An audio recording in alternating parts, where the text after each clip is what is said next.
Assalamualaikum warahmatullahi wabarakatuh.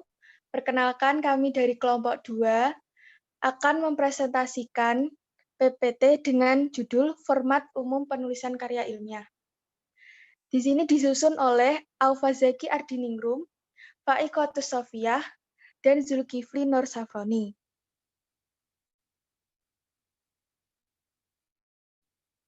Karya tulis ilmiah. Karya ilmiah atau dalam bahasa Inggris scientific paper merupakan laporan tertulis dan diterbitkan yang memaparkan hasil dari penelitian atau pengkajian yang telah dilakukan oleh seseorang atau sebuah tim dengan memenuhi kaidah dan etika keilmuan yang dikukuhkan dan ditaati oleh masyarakat keilmuan.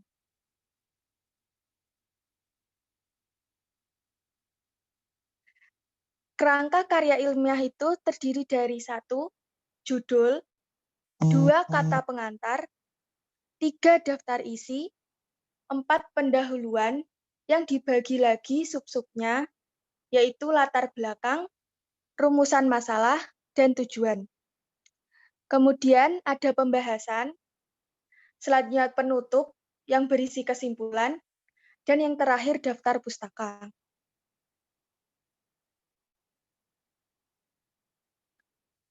Aturan umum karya ilmiah. Kertas yang digunakan adalah ukuran A4, jenis font Times New Roman, ukuran font 12, spasi 1,5, dan ukuran margin atas 4 cm, bawah 3 cm, kiri 4 cm, kanan 3 cm. Selanjutnya akan diteruskan oleh Mas Zulkifli. Silahkan.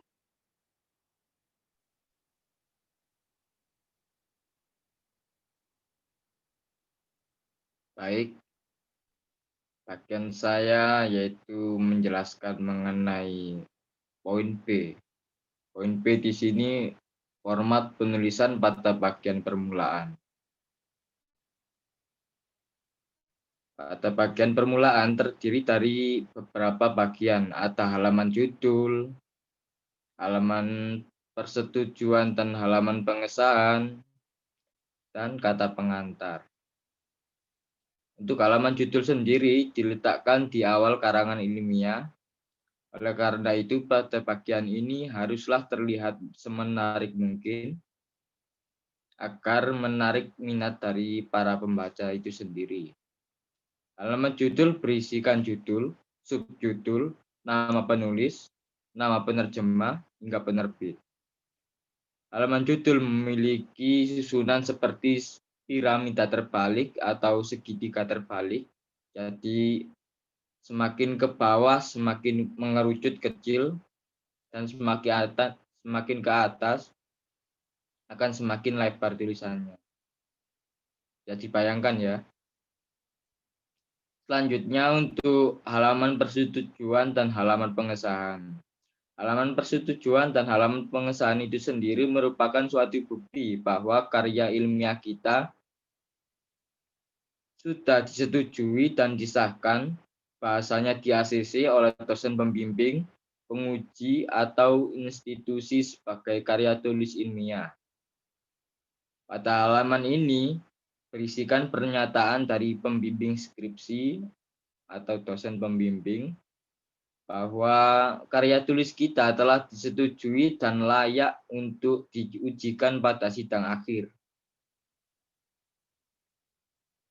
Dan untuk bagian kata pengantar, halaman kata pengantar berisi ucapan rasa syukur kepada Tuhan, diungkapkan secara singkat, mengucapkan rasa terima kasih pada pihak-pihak yang telah membantu dan membimbing kita dalam menyelesaikan karya tulis ilmiah kita. Penulis biasanya menuliskan nama rektor, dekan fakultas, kepala program studi, sekretaris program studi, dosen pembimbing, dosen penguji, dan lain sebagainya sebagai bentuk ucapan terima kasih. Slide selanjutnya silakan. Nah, abstrak dan daftar isi di sini masih termasuk bagian dari yang itu tadi ya, slide sebelumnya. Abstrak di sini merupakan ringkasan dari seluruh isi semua karya ilmiah kita. Isi halaman abstrak berupa tema, maksud, dan kesimpulan. Tujuannya untuk memudahkan bagi para pembaca mengetahui bagaimana metode seperti apa yang penulis pakai dalam karya tulisnya, pembahasannya seperti apa, tanpa harus membaca keseluruhan dari karya tulis tersebut. Cukup melihat abstraknya saja. Bisa diketahui ini jenis tulisannya seperti apa dan bagaimananya. Itu tentang abstrak. Kemudian yang terakhir ada daftar isi. Daftar isi ini merupakan halaman yang menjadi petunjuk isi pokok dalam sebuah karya ilmiah. Biasanya ditulis menggunakan sistematika penomoran dan menggunakan angka desimal atau gabungan dari angka dan huruf.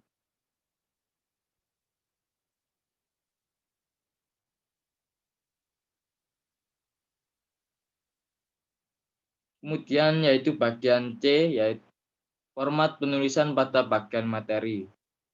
Yang pertama ada pendahuluan.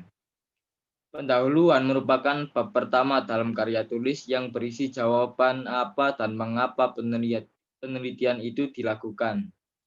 Dalam pendahuluan,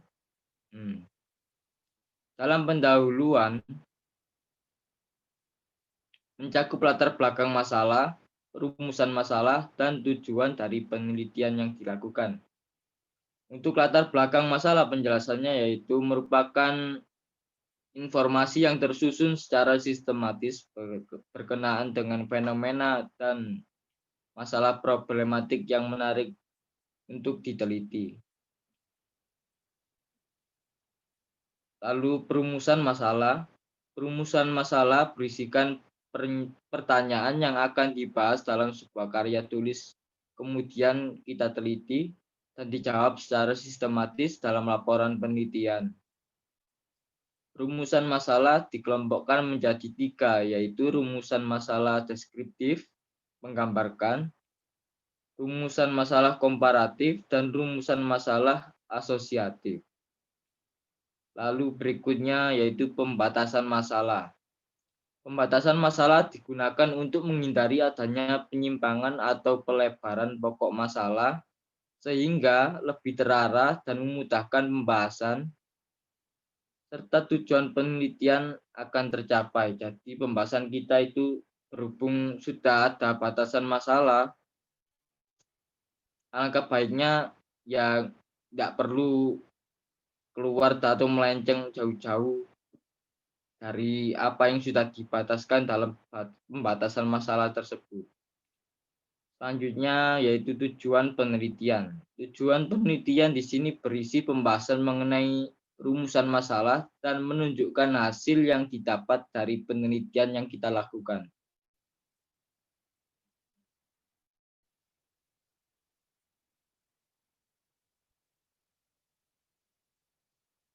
Baik, itu tadi penjelasan yang dapat saya sampaikan. Selanjutnya akan disampaikan oleh Mbak Waikotus. Waktu dan tempat dipersilakan. Terima kasih untuk Mas Zulkifli. Saya akan melanjutkan pembahasan, yaitu yang nomor 2, pembahasan. Pembahasan umumnya berisi uraian dan penjelasan mengenai teori penelitian yang dilakukan, kerangka pikiran yang disertai dengan berbagai argumentasi keilmuan serta hipotesis. Untuk pembahasan karya ilmiah, yaitu berisi pembahasan teori. Untuk pembahasan teori memaparkan konsep-konsep teori yang berhubungan dengan permasalahan dalam penelitian atau rumusan masalah. Ada juga kerangka pemikiran dan argumentasi keilmuan. Kerangka pemikiran berupa gambaran yang menjelaskan secara garis besar alur logika berjalannya sebuah penelitian. Selanjutnya pengajuan hipotesis. Hipotesis yaitu jawaban sementara terhadap masalah yang bersifat praduga, karena masih harus dibuktikan kebenarannya.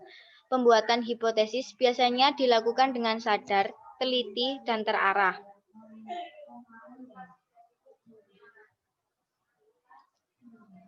Untuk yang nomor 3 yaitu metodologi penelitian. Metodologi penelitian merupakan proses atau cara ilmiah mendapatkan data yang akan digunakan untuk keperluan penelitian. Biasanya berisi sebuah ide yang jelas tentang metode apa yang digunakan, sehingga mencapai tujuan penelitian. Untuk yang keempat yaitu hasil penelitian. Hasil penelitian merupakan uraian yang berisi hasil dari penelitian yang telah dilakukan. Untuk hal menulis hasil penelitian harus dijabarkan secara variabel penelitian. Bagaimana hasil penelitian, pengajuan hipotesis, tanggapan diskusi penelitian, pandangan teoritis, dan kemudian memberikan kesimpulan mengenai apa yang didapat dari hasil penelitian tersebut. Biasanya disajikan dengan cara deskriptif, tabulasi, evaluasi, analis, grafik, dan tabel. Yang kelima yaitu penutup. Penutup merupakan bagian akhir yang berisi simpulan, manfaat kegunaan, dan cara mengatasi terhadap pembahasan yang telah diuraikan pada bagian isi. Poin keempat yaitu format penulisan pada bagian bibliografi. Yang pertama yaitu rujukan diambil dari buku. Formatnya yaitu nama pengarang, tahun terbit, judul buku yang ditulis miring, jilid, edisi, penerbit, dan kota terbit. Untuk yang kedua yaitu rujukan diambil dari jurnal. Formatnya yaitu nama pengarang, tahun terbit, judul artikel, nama jurnal yang biasa ditulis miring, volume, dan nomor terbit. Biasanya ditulis tebal dan nomor terbit berada dalam kurung. Untuk yang terakhir yaitu halaman. Yang ketiga, rujukan diambil dari makalah dalam proceeding. Formatnya, nama pengarang, tahun terbit, judul makalah, nama proceeding ditulis dengan miring, tempat pertemuan, waktu pertemuan, dan halaman. Untuk yang keempat, yaitu rujukan dari internet. Formatnya yaitu nama pengarang, tahun menulis, judul yang ditulis miring, nama website, dan tanggal akses. Kelima yaitu rujukan dari skripsi atau tesis atau disertasi. Formatnya yaitu nama penulis, tahun, judul yang ditulis miring, kata berupa skripsi, tesis atau disertasi, kemudian nama universitas dan tempat universitas. Simpulan. Nah, kesimpulan dari karya ilmiah ini yaitu memiliki aturan dasar dalam proses penulisannya, baik itu jurnal, makalah, skripsi, dan sebagainya. Dikenal sebagai format umum karya ilmiah. Hal dasar yang diperlukan sebelum kita mulai menulis suatu karya ilmiah adalah blueprint atau kerangka susunan untuk tulisan kita. Pada penulisan bagian awal, yaitu preliminaris, terdiri atas beberapa bagian, diantaranya yaitu halaman judul, halaman persetujuan dan pengesahan, kata pengantar, abstrak, dan daftar isi. Kemudian pada penulisan bagian materi atau isi, juga terdapat beberapa bagian, yaitu ada bagian pendahuluan, bagian pembahasan, bagian metode yang digunakan dalam penelitian, bagian hasil dari penelitian, dan yang terakhir adalah bagian penutup. Dan bagian akhir dari format penulisan karya ilmiah adalah mengenai penulisan pada bagian daftar pustaka atau biasa disebut bibliografi yang memiliki cara penulisan yang berbeda tergantung pada referensi seperti apa yang dipakai, baik itu dari buku, jurnal, makalah, seminar, internet, skripsi, tesis hingga disertasi. Masing-masing memiliki cara yang berbeda dalam penulisannya di bagian daftar pustaka. Nah, itu tadi pembahasan materi dari kelompok kami. Saya ucapkan terima kasih. Ya, terima kasih Mas Zul dan Mbak Kotus sudah menerangkan dari PPT kami tadi beserta kesimpulannya. Sekian dari kelompok 2, kurang lebihnya mohon maaf. Wassalamualaikum warahmatullahi wabarakatuh.